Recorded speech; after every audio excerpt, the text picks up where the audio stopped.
Sunday evening ரொம்ப நாள் ஆச்சு சரவணா ஸ்டோர் பிரியாணி சாப்பிட்டு. சரி ஓகே இன்றைக்கி போய் ட்ரை பண்ணிடலாம் அப்படின்னு சொல்லிட்டு ஈவினிங் போல் கிளம்பியாச்சு. நம்ம போத்தீஸ் ஓப்பன் பண்ணதுலேருந்து பார்த்திங்கன்னா இந்த ரோடு வந்து கொஞ்சம் டிராஃபிக் ஆகுதுங்க. ஸோ 10 to 15 மினிட்ஸ் ஆகுது இந்த ரோட்டை க்ராஸ் பண்ணி போகிறதுக்கு. போத்தீஸ்லேயுமே செம்ம க்ரௌடு, பார்க்கிங்கே ஃபுல்லாக இருந்துச்சு, வெளியே போர்டெலாம் வச்சுருந்தாங்க. பட் அங்கே அவ்வளோ க்ரௌட் இருந்தாலும் நம்ம சரவணா ஸ்டோர்ஸ்லேயும் எப்பவும் போல் க்ரௌட் இருக்க தான் செஞ்சுது. நாங்கள் டேரெக்டாக 9th ஃப்ளோர் போயிட்டோம். இங்கே தான் கேஃப்டேரியா இருக்குது. இந்த கேஃப்டேரியாவில் பிரியாணி வாங்குறத விட பெரிய டாஸ்க் என்ன தெரியுமா? உட்கார்றதுக்கு இடம் பிடிக்கிறது தான். ஃபைனலாக ஒரு இடம் பார்த்து உட்காந்தாச்சு.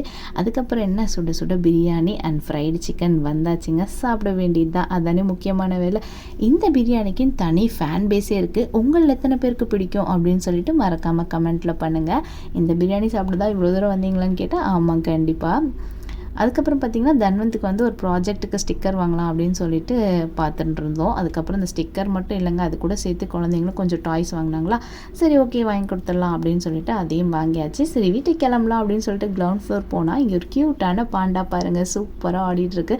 ஸோ குட்டி பசங்கள்லாம் அது கூட சேர்ந்து ஃபோட்டோ எடுக்கிறது, வீடியோ எடுக்கிறதுன்னு சொல்லிட்டு நல்லா என்ஜாய் பண்ணிட்டு இருந்தாங்க. இந்த மாதிரி பார்க்கும்போது நம்ம மனசுமே ரொம்ப ஹாப்பியாகிடுது.